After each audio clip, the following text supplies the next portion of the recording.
వాలంటీర్లకు న్యాయం చేయాలి. విశాఖలో వాలంటీర్ల అఖిలపక్ష ధర్నా. రాష్ట్ర వ్యాప్తంగా ఉన్న వాలంటీర్లకు న్యాయం చేయాలని, ఎన్నికల ముందు కూటమి ప్రభుత్వం ఇచ్చిన హామీలు అమలు చేయాలని 4 వాలంటీర్ల సంఘాలు ఐక్యంగా విశాఖపట్నంలోని ధర్నా చౌక్ గాంధీ విగ్రహం దగ్గర అఖిలపక్ష దీక్ష కార్యక్రమం నిర్వహించారు. ప్రజా, గ్రామ, వార్డు వాలంటీర్ల సంఘం రాష్ట్ర కార్యదర్శి గంధం దీప్తి ఆధ్వర్యంలో ఈ కార్యక్రమాన్ని నిర్వహించారు. గత ప్రభుత్వం 2.6 లక్షల మంది నిరుద్యోగులకు ఉపాధి కల్పించి వాలంటీర్స్ వ్యవస్థను తీసుకువచ్చి సంక్షేమ కార్యక్రమాలకు పేదలకు చేకూర్చే విధంగా 5,000 వేతనం ఏర్పాటు చేయడం జరిగిందని, నేడు ప్రస్తుత ప్రభుత్వం అసలు ఆ వ్యవస్థ లేకుండా విచ్ఛిన్నం చేయడం, మమ్మల్ని రోడ్డున పడేసే తీరు సాటి మనిషికి ఎవరైనా బాధిస్తుందని ఆవేదన వ్యక్తం చేశారు.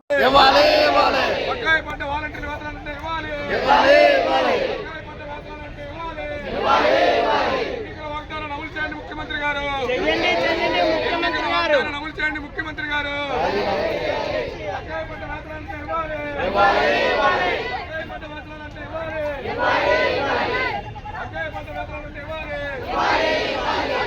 తొలగించిన వాలంటీర్లను విధుల్లో తీసుకోవాలి.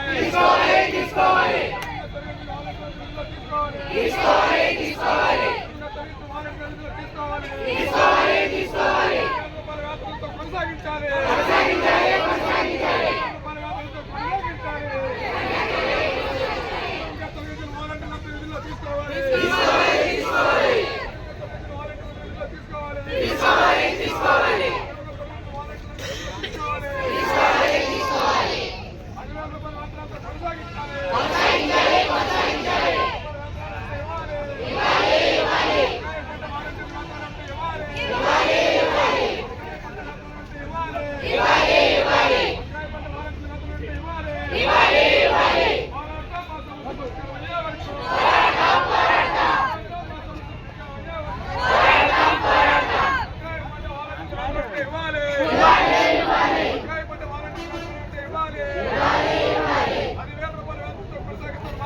నెరవేర్చాలి.